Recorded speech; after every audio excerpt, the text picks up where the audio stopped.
Always a good day on the Elias Macko Show when I get to welcome our next guest onto the program. Brendan Kelly, columnist over at the Montreal Gazette, is on the line. Brendan, welcome back to the program. Introduction, Elias. What? Makes my day too. What? Happy to be here with you. Listen, you put a smile on my face. You always come with energy, and you're booked for one topic, and we're going to get to the topic. I swear to you that. But the reason I love talking to you is I feel I could throw anything at you, and we could just do 15 minutes. I'm just saying. I think we could. Okay, go. So, Brendan, first things first. Because I know you're a big fan of the hockey. You have a hockey column, for crying out loud. I don't know if we can say the name on air because it's illegal on radio. Yeah, of course. But what do you say about this Four Nations hockey tournament? Canada versus U.S. on Saturday. Canada, Sweden. It's tonight. Are you excited? I'm totally excited, Elias. I'm a huge hockey fan, and I can't believe all these people, particularly in the media, poo-pooing it and saying this and that. People are excited, man. I mean, I was talking to a friend of mine last night in the hood here in NDG, where we both live, and he's going tonight with his 7-year-old son, Miles, and he said he's excited, his kid's excited. He got him a sweater. The jerseys are. I was at Sports Experts on the weekend, and the jerseys are selling like hotcakes. Listen, I mean, you've got. I know it's not the Olympics, and it's just a replacement for the All-Star game, but at the same time, you've got. You saw that thing about who's on the power play for Team Canada? No, tell me. I don't know. Yeah. Nathan McKinnon, Sidney Crosby, Connor McDavid, Cale Makar, and Reinhardt. It's like you got like the greatest all of the greatest hockey players in the world, except for the Russians, are here in Montreal right now. And on top of that, and there will be a What the Puck column about this, the whole Canada-US Saturday night, man. Canada-USA. There's kind of a thing going on between Canada and the U.S. I don't know if you've heard about it. Yes. I'm cheering.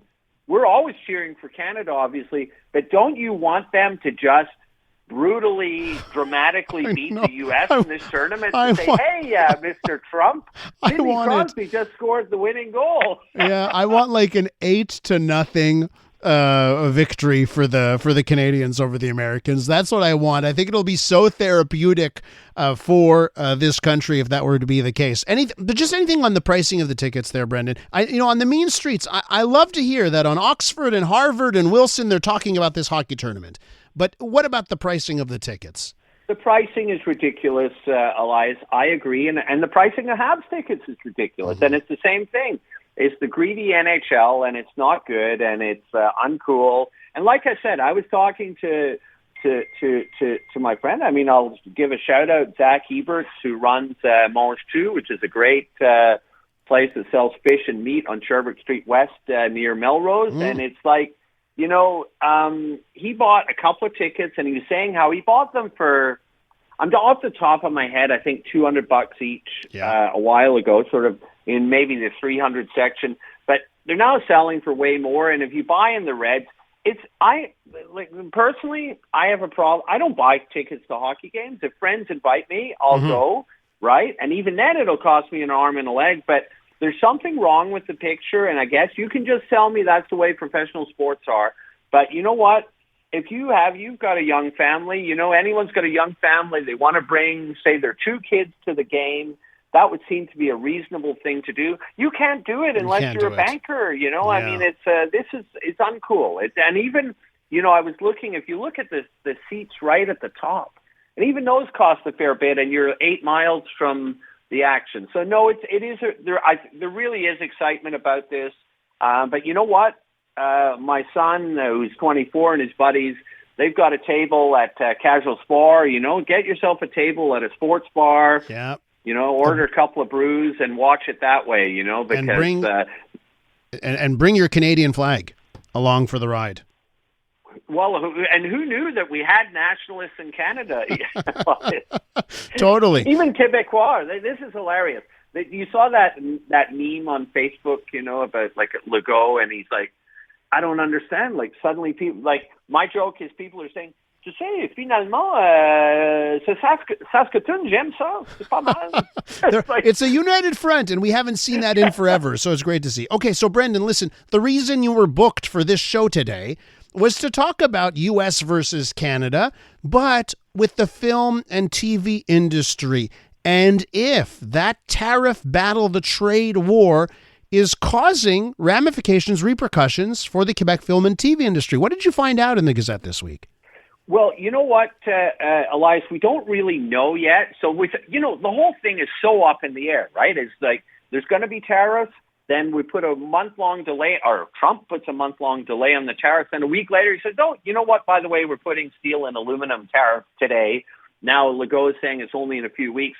So we don't really, this is a moving target. And so we don't really know what it means for the film business, but it's a great cause of anxiety because we don't know what's coming. And we had talked about this before, and I'd written about this before, about how Hollywood film shooting, even prior to the whole Trump issue, had really dried up in Montreal. And it is a big deal. This is worth hundreds of millions of dollars in Montreal. And now with the whole Trump thing, you've got to worry that, so one of the central tenets of what's going on with Trump is, of course, MAGA, make America great again, but it's really to try to bring production back to the United States, right? That's what's behind all of this tariff stuff. Yeah. It has nothing to do with border control. We all know that. And so what about the film business? So there's always been this what we call Hollywood North, that Hollywood studios coming up to shoot in Toronto, Vancouver, and in Montreal. And they shoot a lot here for the very simple reason that they save money by shooting in Canada. And it's usually because the dollar is lower, and the Canadian dollar is significantly lower, as we know right now.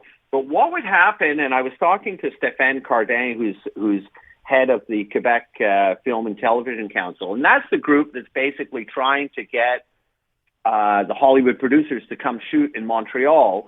And he was openly musing, he said to me, will the U.S. federal administration put more pressure on the different states to keep production in the U.S.? That's possible. So be very clear, it's not that we've heard them doing this, but would it entirely surprise you if Trump were to do that? I mean, he probably just hasn't gotten around to thinking about Hollywood, but he cares deeply about Hollywood and the film and TV business. I could totally see him going to the Netflix and the Amazons and the Paramounts and saying, hey, don't go to Canada. Obviously, he wants production to stay in the U.S. Brendan, I have to bring this up because it was just about a month ago that Donald Trump did announce. I mean, he has taken a look at this. He announced a month ago plans to make Hollywood, quote, stronger than ever before. And he named, I mean, it almost seems unbelievable and fantastical, but he named Mel Gibson, Sylvester Stallone, and Jon Voight special ambassadors to Hollywood. Okay, I missed that one. I mean, there's so many announcements coming from the U.S. president, but there you go. And I mean, that makes absolute sense. Look, Donald Trump comes from the TV business, right? I mean, he is here as president because he was a star of a reality TV show. He's a showbiz kind of guy. So I could totally see that happening. And as I say, already, the backstory here is that there was this show, the CBS comedy show Ghosts, shooting in Montreal. They're wrapping this Friday, the 4th season.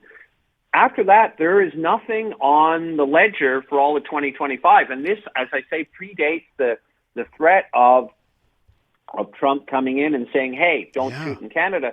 The other side of the fence, Elias, is that so Legault and all of the provinces, but Legault, their government said they would consider creating a 25% surcharge on any bid from American companies seeking to do business with the Quebec government. You heard that. It was a couple of weeks ago or several days ago. So one of the reasons they shoot in Quebec is for the tax credit. So the Quebec government gives a 25% tax credit to American producers.